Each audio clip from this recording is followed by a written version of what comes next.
साम्राज्य, सामान्यांचा असामान्य आवाज।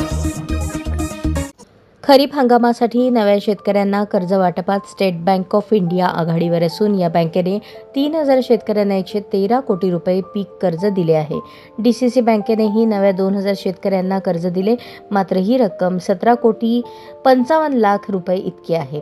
यंदा पाऊस लवकर पडल्याने आणि पेरणीला पोषक वातावरण असल्याने खरीप पेरणीला आता चांगलाच वेग आला आहे।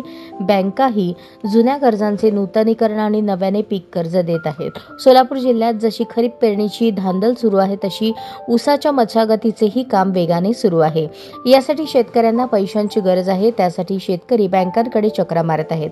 बँका मागील जुन्या कर्जाचे नूतनीकरण करण्याला प्राधान्य देत आहेत। याशिवाय नवीन शेतकऱ्यांना कर्ज दिले जात आहे। नव्या शेतकऱ्यांना कर्ज वाटपात स्टेट बँक ऑफ इंडिया आघाडीवर आहे।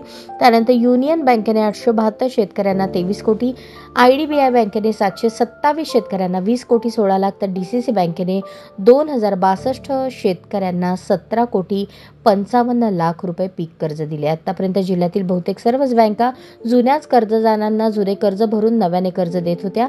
नव्याने कर्ज मागायला गेलेल्या शेतकऱ्यांना सहजासहजी कर्ज बँका देत नव्हत्या।